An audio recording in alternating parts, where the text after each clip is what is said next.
Chapter 8, Moscow.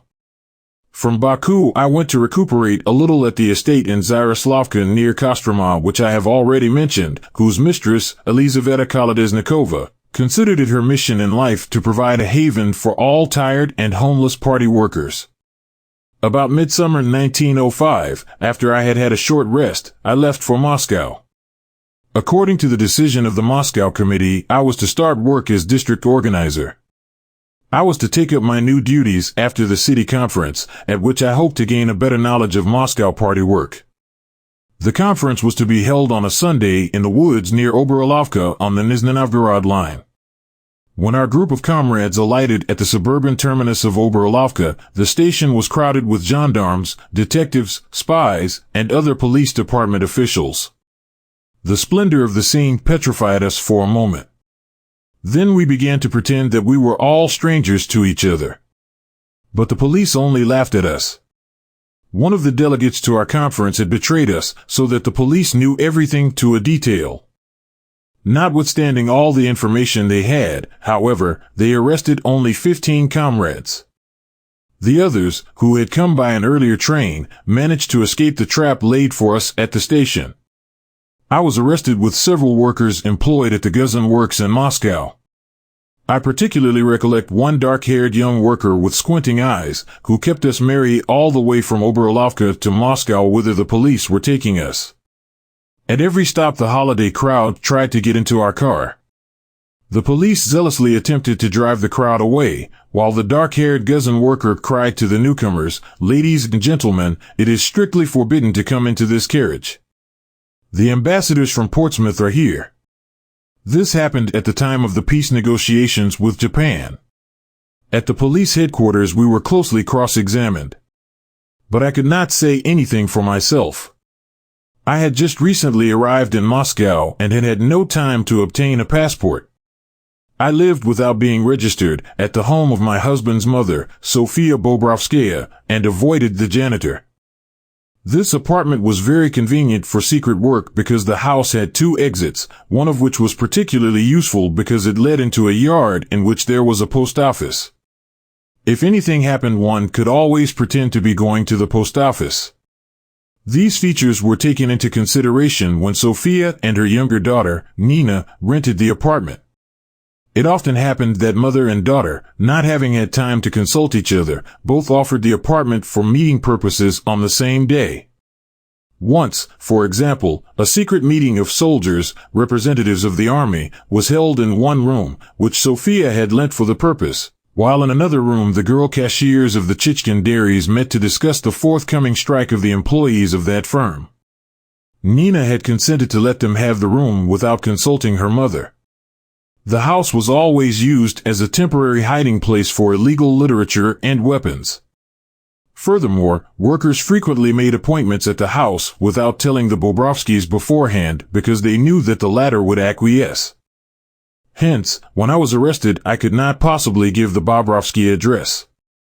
The only thing I could do was to refuse point blank to give any information about myself. I was immediately charged under Article 102 of the Criminal Code and sent to the watchtower in the Butersky prison. Before me was the prospect of a quiet life, as a rest from my roving one, for a lengthy period, and I planned to take advantage of this to improve my theoretical knowledge. My deficiencies in this respect hindered me in my party work. But this dream was not realized, owing to the breathless events that occurred on the other side of the prison bars. These events freed me from the watchtower, a freedom gained under strikingly happy circumstances. Each day the rumors which reached us in the watchtower as to the growing revolutionary spirit among the broad proletarian masses were more and more confirmed, particularly after we heard the singing of revolutionary songs in the main yard. The watchtower looked out into the hospital yard. They were sung by the arrested Filipov bakers. The crowds of workers in the neighboring yard which we could see from our tower, and the snatches of speeches that were carried to us also helped confirm the fact. Besides these joyously disturbing signs, during the first days of October a group of Poles were imprisoned in the watchtower, because there was no room in the deportation prison, in the next flight above my cell. I learned from these comrades that they had been exiled from Warsaw to the Wielka province and had been on their way there, but, owing to the strikes on the railroads, they had had to stop for an indefinite time in Moscow. Any day now, they predicted, Russia would be in the threes of a general strike, then we would not be in prison very much longer. The Poles were in very high spirits, and from the moment they arrived, our isolated yard in the watchtower changed as if by magic. For example, a few days before October 17th, a very curious thing happened. It had snowed the previous night, and one of the Poles who was a sculptor made an excellent snow figure of Nicholas II. When the figure began to melt, another of the Poles approached my window and said audibly, "Look, comrade, the autocracy is melting, let's give a cheer." The guard in the yard informed the governor of this. The assistant governor came, spoke briefly to the Poles and to me, then, apparently feeling the insecurity of the autocracy, limited himself to a mild lecture about our disgraceful conduct and returned to the office scratching his head. But not all the warders were so pessimistically inclined. The governor of the Butursky prison still held aloft the banner of autocracy. My husband had been exiled to Siberia, and I expected that he would stop at the Butursky prison on his way there from the Caucasus. I asked the governor to permit me to see my husband if he came. The governor replied haughtily, "Prisoners are forbidden to talk to each other." A week later, after this haughty refusal, I met my husband in Moscow. Both of us were free. He had been released on the road by the rebellious Rostov workers. The last few days before October 17th, the cream of the Moscow proletariat gathered about our Butursky prison. There was not a workshop nor a trade that was not represented there. Prison life became unusually intense. The senior prison officials went about looking cross and gloomy. The middle ranks looked frightened and apologetic, while the lower officials, warders, and the rest went about gloatingly. They would forget to lock our cells. The corridors, of course, were locked, and we became so bold that we not only carried on conversation with the Poles, but two of them even came to my cell for a few minutes. The prison officials visited us several times a day. Representatives of the public prosecutor often came to ask if we had any complaints to make. At night our guardians had no rest. Lights flickered in the yard and in the corridors all night. It was apparent that they were profoundly disturbed. This filled us with fierce joy, and we were curious to know how it would all end. I was not very clear as to what was happening outside, and things were still very vague to me even when a vast revolutionary Moscow crowd moved toward the Butursky prison and demanded our release. The day before, rumors had reached us that a royal manifesto would be issued granting us freedom. But we were indignant at the very suggestion of such a mark of the Tsar's favor and would hear nothing of it. On the morning of October 18th, everything in the prison seemed as usual. Keys rattled in the corridor. The hot water was brought at the usual hour, but I could not think of drinking it. There was no time for such trifles. I made my morning survey from the window sill, endangering my ribs, because the sill was very high above the ground and there was nothing to grasp but the bars, and looked out into the yard, but I scarcely recognized it. It had changed into a military camp. Machine guns, cannon, and other death-dealing instruments filled the yard. Gallant officers, ready for battle, shouted orders. They all looked as though they expected the enemy at any minute. It was not difficult to conjecture what enemy. Anyway, I was not kept guessing long, for very soon I saw a huge crowd moving down Borbrovskaya and Lesnaya streets towards our prison. But what agitated me most was the sea of red banners. A red banner meant a great deal to an underground professional. At that moment the sight of so many red banners seemed strange to me. The exulting revolutionary crowd approached so near that I could actually see expressions on individual faces. In front of the crowd, threading his way toward my window, was my friend Makar. He was saying something to me that I could not quite understand. He was saying that he was afraid I might be kept in prison till the evening because no telegrams had yet been received from the Minister Witt, or something to that effect. His tone implied that it was the hardest thing in the world for me to have to stay in prison until the evening, I, who had been planning a bare week ago to stay in prison for more than a year. The most inexplicable and surprising thing about Makar and all the others was their utter disregard for any consequences their conduct might entail. A disregard that was not the least shaken by my mentioning the cannon and machine guns which awaited them on the other side of the prison. They simply laughed in reply, exclaiming, "They won't dare." When the crowd demanded the release of all political prisoners, the first to be freed were the Filipov strikers. These had been thrown into the prison in whole groups. A barrel was placed at the gates of the prison to serve as a platform for speakers. One of the released bakers mounted this barrel and delivered the following speech: "Comrades, I am a Filipov baker. That is all I have to say." This avowal was greeted with tremendous enthusiasm. After the baker, a few railroad workers spoke. No one tried to understand what they were saying. The speeches were not important in themselves, it was the circumstances in which they were delivered that were important. I must admit that at that triumphant moment I was afraid of being released. I was afraid that I should have to make a speech from that barrel in my thin, high-pitched voice. But the God of Revolution preserved me, a voiceless underground worker, from this ordeal. I was released in the evening, when the crowd had dispersed, without being forced to deliver an agitational speech, a thing I never could, nor can do. I was permitted to leave the prison quietly. Although we had been freed by the revolutionary masses, we still had to pass through all the prison formalities at the prison office. That office had an unusual appearance. It was filled with tables at which officials sat who, apparently, had been hastily appointed. They rapidly checked us off the prisoners' list. The released comrades introduced themselves to each other, congratulated one another, laughed, and tied red ribbons on their arms. At the office I had a short but very characteristic talk with the prison officials. It seemed somewhat strange to go out of prison with a valise. The first thing I wanted to do in leaving the prison was to rush to a meeting, to be out in the street. A valise would only be a hindrance.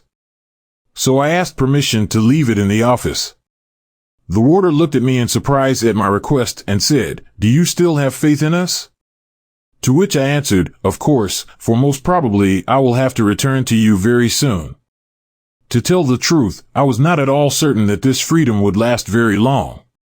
When I found myself at the university that evening, I became still more confused by the atmosphere. Going through the university corridors, I met many comrades, but none of them could explain to me what was actually taking place. At last I saw Martin Lyadov, Mandelstam, a member of the Moscow Committee. I showered questions upon him about the Moscow Committee and what I was to do with myself, but he merely answered, "Tomorrow we are burying Bauman.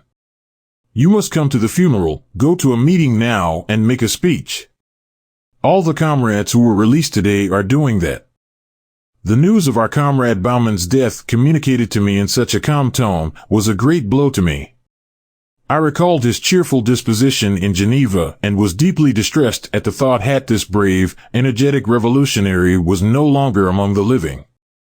I met Zemliaka, another member of the Moscow Committee, and began to question her. She also replied, "Tomorrow is Bauman's funeral," and then pushed me into a meeting saying, "You go and speak after that, comrade. You're just out of prison, you know," whereupon she hurried off. That's a fine way for the Moscow Committee to get me to understand the situation, I thought, to myself. To speak at a big meeting without the faintest gift of oratory and with my head still in a muddle.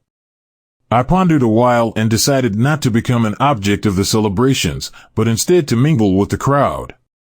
Next day, however, during Bauman's funeral, which was far more stirring and demonstrative than I had expected, I realized that Lyadov and Zemliaka had been right. The organization of this funeral was a big party task with which the Moscow Committee of our party had coped admirably. I also understood that one's own individual sorrow at the loss of even such a dear comrade as Nikolai Bauman had to give precedence to the historical significance of the funeral. I was unable to begin my work in the Moscow district for some time after the funeral. I was dreadfully unstrung by all that had happened and became ill and suffered from insomnia. In the moments of forgetfulness, I still seemed to be walking from the technical school to the Vagankovsky cemetery with that solid mass of workers united by a single revolutionary aim. I could still see the coffin under its velvet pall sway on the shoulders of the men who carried it, and the words of the funeral march still rang in my ears, dying like soldiers, fighting for labor, so did you fall. My illness prevented me from working for 3 weeks, a very long time for that period. On November 8, 1905, Lenin wrote in the paper Novaya Zhizn, "The state that Russia is in at present is often expressed with the word anarchy." This wrong and false term in reality expresses the fact that there is no established order in the country.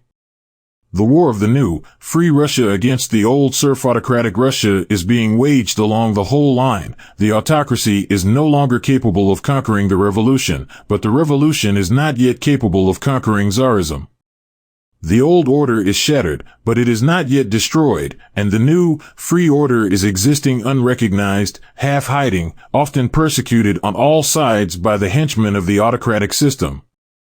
Towards the end of November, the scales definitely swung in favor of the revolution. Deep in one's heart one felt that the great struggle between the working class and the Tsarist autocracy would at any moment break out in open armed conflict on the Moscow streets. In all save the most backward districts the atmosphere reached white heat. Proletarian Moscow was impregnated with the spirit of revolt. Our Bolshevik organizations carried on feverish preparatory work, mustering the working masses, agitating the troops, and getting the workers' armed units which had been organizing since October into military shape. The leading figure on the Moscow Committee at that time was Comrade Shantzer, or Marat, as we called him. But all the information I have is the meager data found in the documents of the Moscow Secret Police obtained by Comrade Minitsky for a biographical dictionary of Moscow Committee members who had fallen in the revolution. From this data we learn that Comrade Shantzer was born in 1867, that his father was a German and his mother a Frenchwoman, who had become Russian citizens and had settled in Odessa. He began doing cultural work among the workers while he was still a gymnasium student and, after finishing school, was arrested in 1887 for participating in the organization of a workers' library in Nikolaev. In 1895 he was arrested again, this time for conducting propaganda in workers' circles in Odessa and for making collections for political prisoners. Later, when he was a junior barrister in Moscow, he maintained constant touch with workers who used to come to his home and among whom he distributed illegal literature. In September 1901 he was arrested at the home of Comrade Nikiforov, another old comrade now dead, for taking part in the preparations for a demonstration in Moscow, and he was exiled to Fast Siberia for 3 years where he was kept under the strict surveillance of the police. From there he returned to Moscow in November 1902 and worked with even greater energy in the party, playing a leading role in the Moscow organization whose leader he was in the November-December days of 1905. During the uprising he was arrested for the fourth and last time at his home where a meeting of the Federative Committee, a body organized to coordinate the activities of all the revolutionary organizations and on which Comrade Shantzer represented the Bolsheviks, was to have been held. Since all evidence about this case was lost during the days of the rebellion, he got off with administrative exile to the Turkhansk region.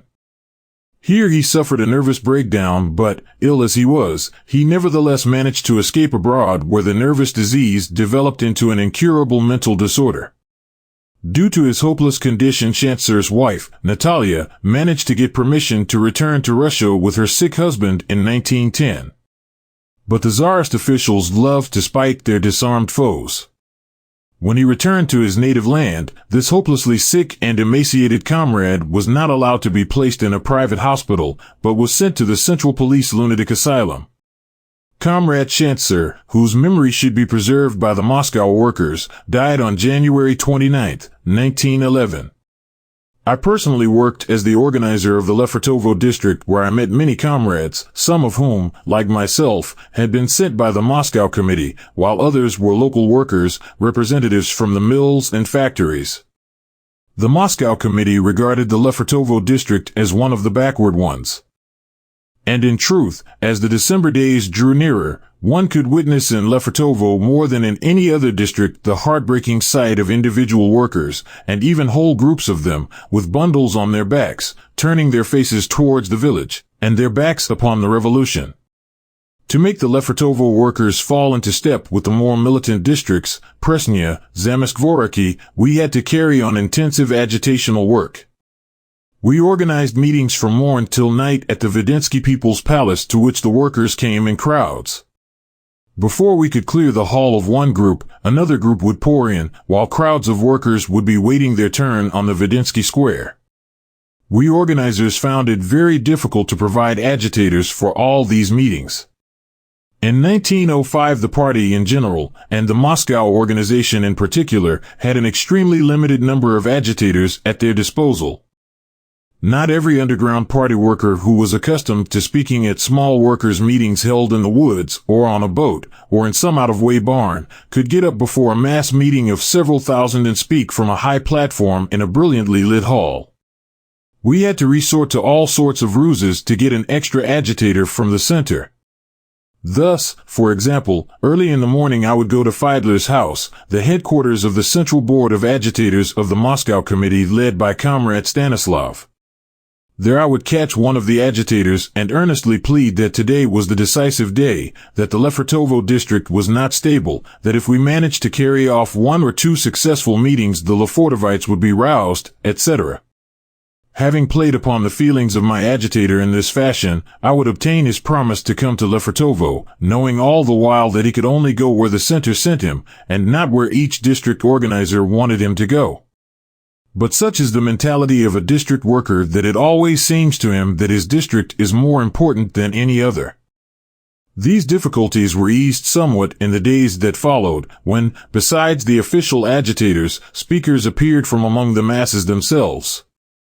At our meetings in the Vidensky People's Palace, workers would get up from the audience to address the meeting. I remember a worker from the Rontaler factory who once came over to me and said timidly that he would like to speak.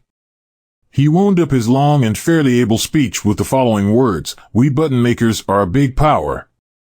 If we choose, we can leave all Moscow without a button." A middle-aged working woman agitator in the audience spoke about the low wages paid to women, and to illustrate the point she said, "When I, a woman, am hungry and go to buy a cucumber, do I pay half a kopeck? Or do they charge me a kopeck the same as they charge a man?"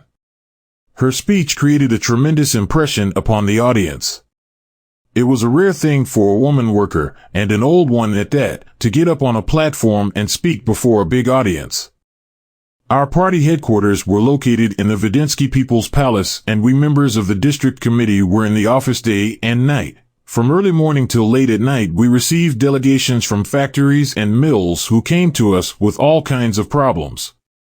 I vividly recall a group of workers from the Dufremental factory, 5 of them, led by a middle-aged, red-bearded worker. They were sent by the illiterate workers who had organized themselves and demanded that we immediately teach them to read and to write. "It's a crime not to be able to read at such times," they declared to us. This illiterate delegation made a deep impression upon us. We explained to them that we could not possibly teach them to read and write in so short a time as they desired, but that we would organize a school for this purpose without delay. And indeed we organized such a school for the workers in our district, using the nearest public school for this purpose and mobilizing teachers, our own people, to help. Despite the disturbed time, regardless of the fact that towards the end of November we had reached the verge of an armed uprising, our party organization continued, as it had done in times of peace, to organize schools, lectures, clubs, in short, all sorts of cultural work. This work was carried on under fire, so to speak, and was often intermingled with purely military work. For example, during the barricade fighting in the Zamysk-Voraki district, furniture which was being delivered to the club was seized and used for building barricades. The club organizers began to protest against the misuse of club property, but later, realizing the urgent necessity, they not only helped to pile up the furniture on the barricade, but even removed the gate of the house where the club was situated and piled that on also. Our Lefortovo unit of armed workers, with Comrade Rublevkin at its head, was a small, poorly equipped, but extremely militant group, which together with the district committee members was very keen on getting the backward Lefortovo district to catch up with the other districts. Later, during the uprising, when fighting was taking place in the center in the Presnya district and in Zamysk-Voretsky district, and when we Lefortovites were still holding meetings, our armed workers went off to help the other districts. Towards the end of November, the first Moscow Soviet of Workers' Deputies, uniting 134 industries with about 100,000 workers, was organized. On December 14, this Soviet passed a resolution to the effect that Moscow workers must hold themselves ready at any moment for a general political strike and for an armed uprising. In accordance with the decision of the Soviet on the morning of the 5th, meetings were held in all the factories and mills where the question of the strike and the uprising were discussed and put to a vote. And in the evening of the same day, the Lefortovites went to the Bolshevik Moscow City Conference where the question was to be decided. At this time, even the Lefortovo district had become aroused, and the referendum we took in all the factories on the question of the strike and uprising gave positive results. But we all realized that when the forces were counted up at the conference, the Lefortovo district would be found to be the weakest. This knowledge filled our hearts with bitterness. Those who were present at the conference on the night of December 5, 1905, will remember what a militant spirit reigned there, with what eagerness the factory delegates were listened to, and how they all in one voice declared that the workers were ready to revolt. The deep conviction of the inevitability of the uprising was not shaken even when the military organizer, Comrade Andrei, in his report on the conditions of the Moscow garrison announced that though the soldiers would not go against us, he was not certain that they would go with us. A few comrades urged restraint on the grounds that the workers were almost unarmed, but all their arguments were unavailing, for everybody was convinced that the uprising was inevitable. On December 7th, the first issue of the Izvestia of the Moscow Soviet of Workers' Deputies was published, containing a manifesto signed by all the revolutionary organizations in Moscow calling for a general political strike on Thursday, December 7th, at 8:00 noon, and for every effort to be made to convert it into an armed uprising. The Moscow committee of our party elected an executive committee which was entrusted with all authority. The rest of the committee members had to go back to work in their districts. From the very first days of the uprising, reliable means of communication were established between the center and the districts through the medium of comrades who were called couriers. At first the couriers were able to penetrate into the districts despite the difficulties, but later on they were unable to do so. Thus all communication between the center and the districts was cut off, and the latter were left to their own devices. At Presnya, fighting was going on under the leadership of Comrade Sidoy Litvin. The Zamysk-Voretsky district lived its own revolutionary life. Our first Lefortovo courier was an old comrade, Alexander Blagonervov, who later worked in the Vladimir organization and died of typhus in 1919.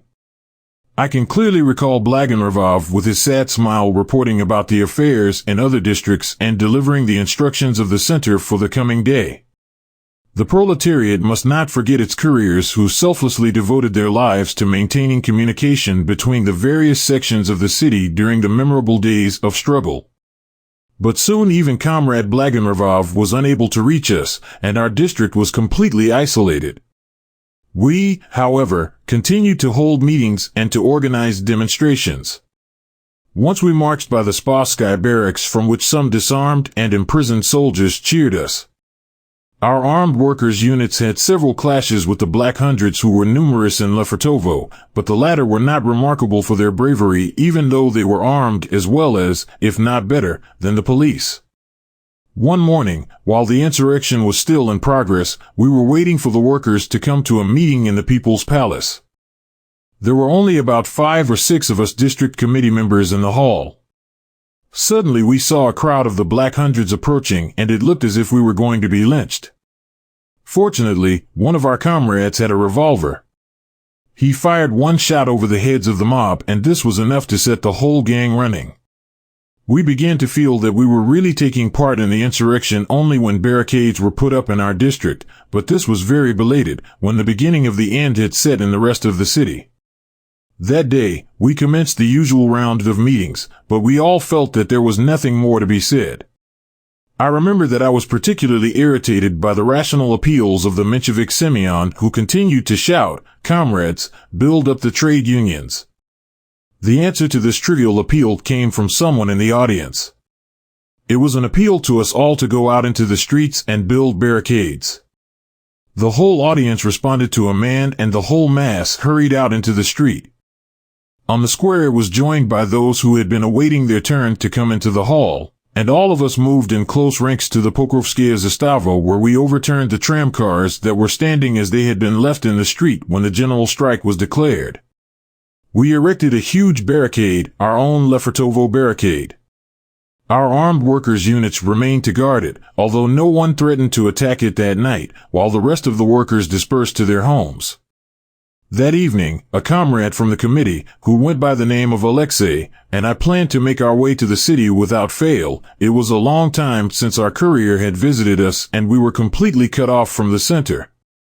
We did not know what was happening there, and had no means of keeping the center informed of events in our district. We wanted to boast about our tardy barricade. Such a trip at night was risky, it being particularly dangerous to pass the posts of the so-called committees of residence set up by the Black Hundreds ostensibly for the purpose of protecting property, but in reality to catch, insult and beat up every passerby who had the least resemblance to a revolutionary.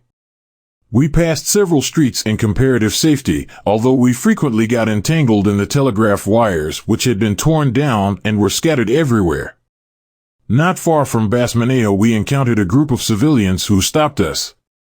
They declared themselves members of the residence committee and demanded to know who we were and where we were going.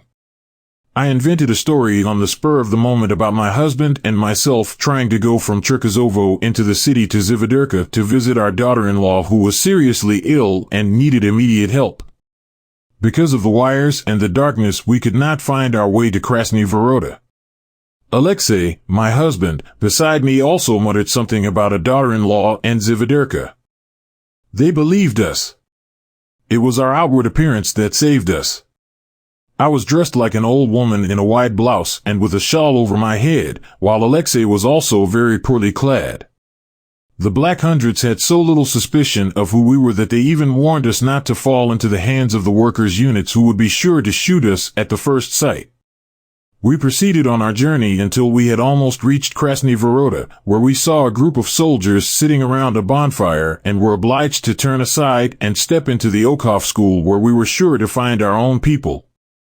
The school resembled a doss house that night. On all the desks, tables, chairs, and floors sprawled comrades who had been unable to get home and were obliged to remain at the school. We too decided that it would be wiser to stop at the school.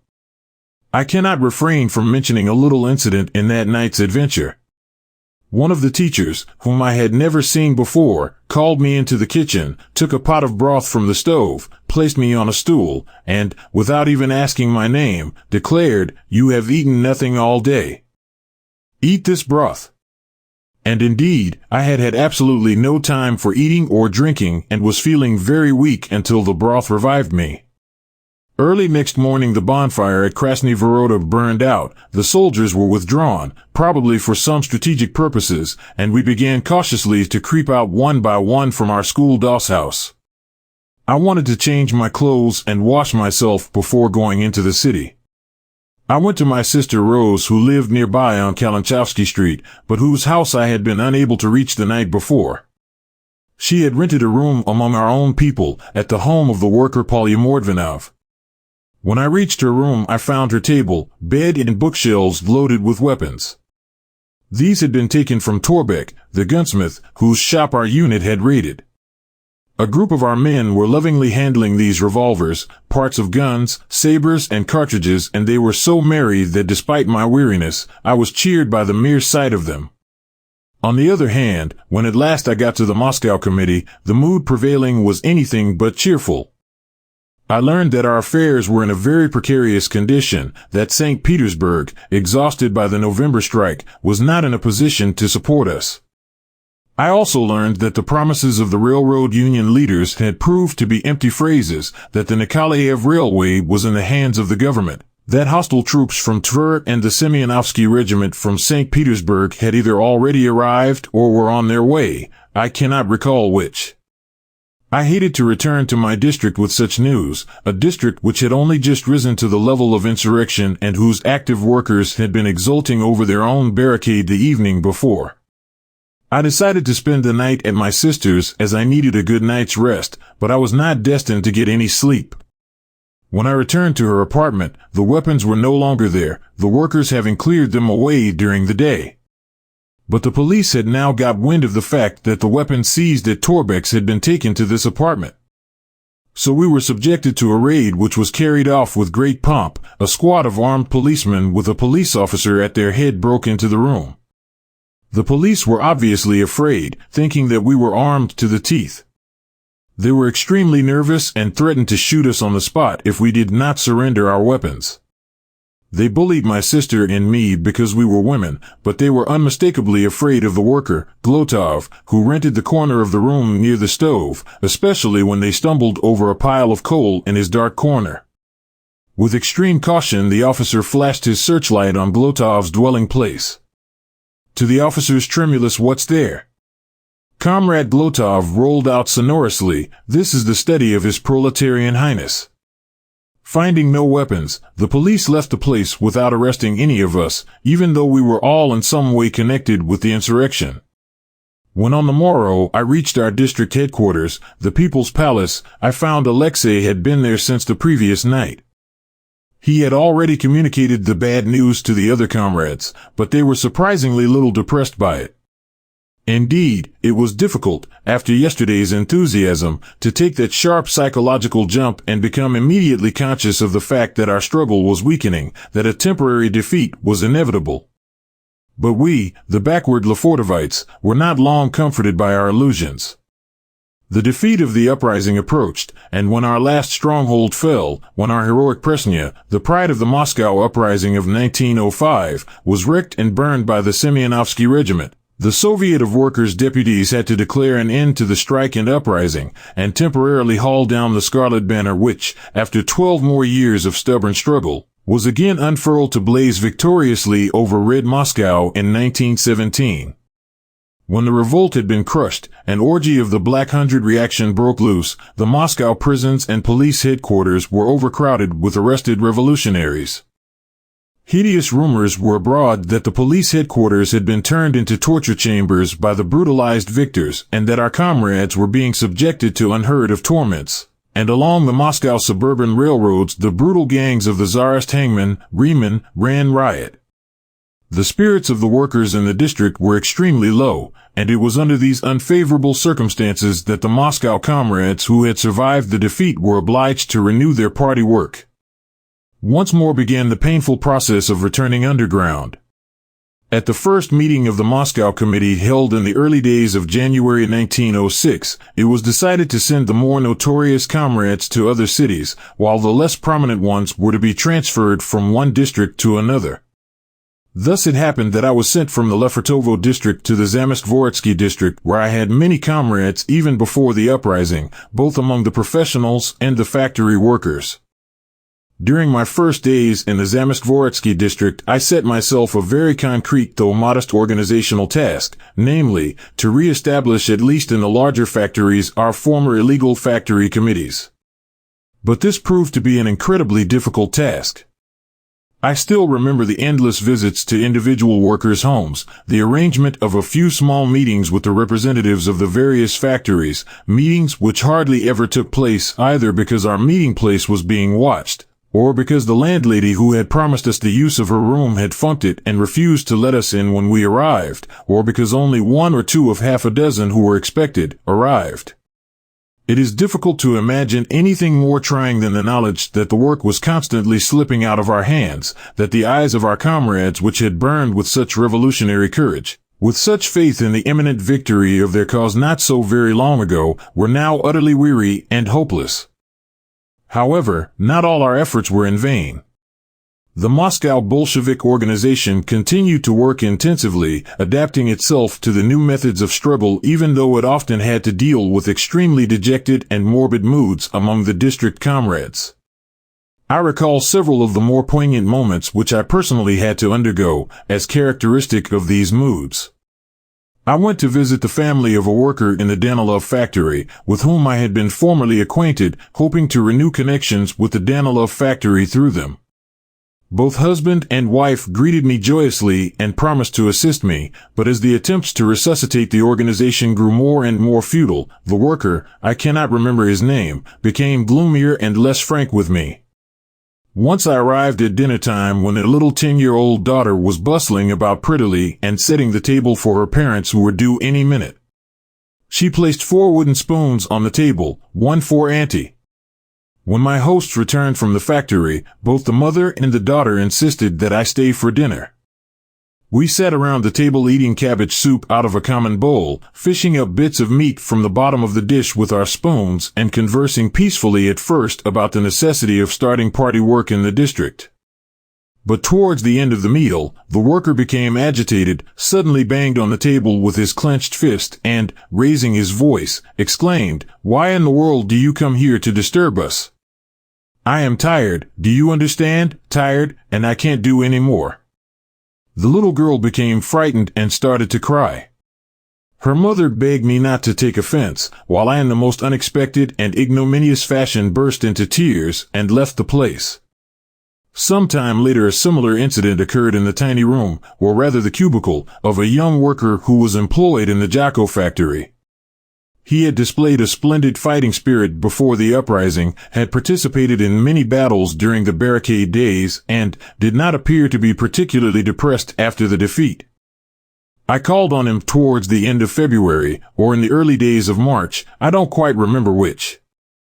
It was about 10 o'clock in the evening, I believe. The apartment was used as a sort of lodging house, the lodgers living in tiny cubicles. The stairs were indescribably filthy, and from the rooms emerged a veritable Sodom of drunken voices, smoke and stench. But the cubicle to which I went was very neatly kept, almost pretentiously. The bed was covered with a pink cotton blanket, the walls were decorated with pictures and embroidered towels, and there was a canary in a cage suspended from the ceiling. Near the bed hung a guitar tied with a pink bow. I surprised my acquaintance while he sat on a bench holding a pocket mirror to his face. On the table before him stood a jar of cream for sunburn and freckles with which he was diligently smearing his face. He did not cease his occupation as I entered, but motioning me to a seat, continued to rub his cheeks with greater vigor than ever, casually remarking, "My respects, Olga Petrovna, what news have you? I bet you're here about what I have already long forgotten because I've lost all my faith in it."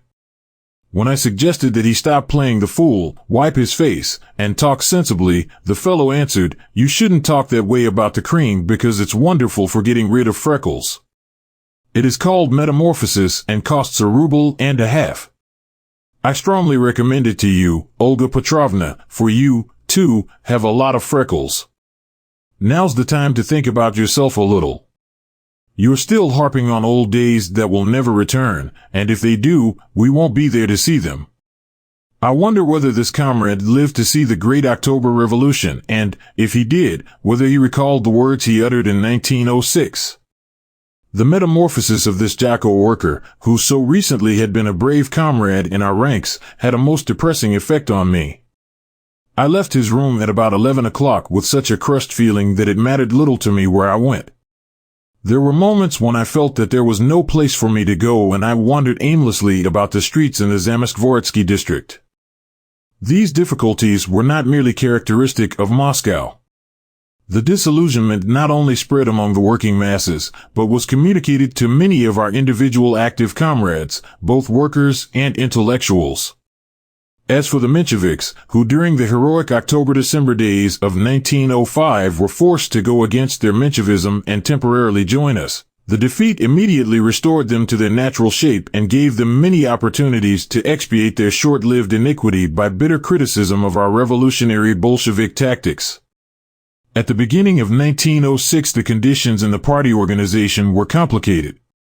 The split in the Russian Social Democratic Labor Party, which took definite shape at the Third Bolshevik Congress in May 1905 and the Conference of the Mensheviks, that was held concurrently with the latter, did not hinder but helped the formation of a united proletarian front during the heroic last months of 1905.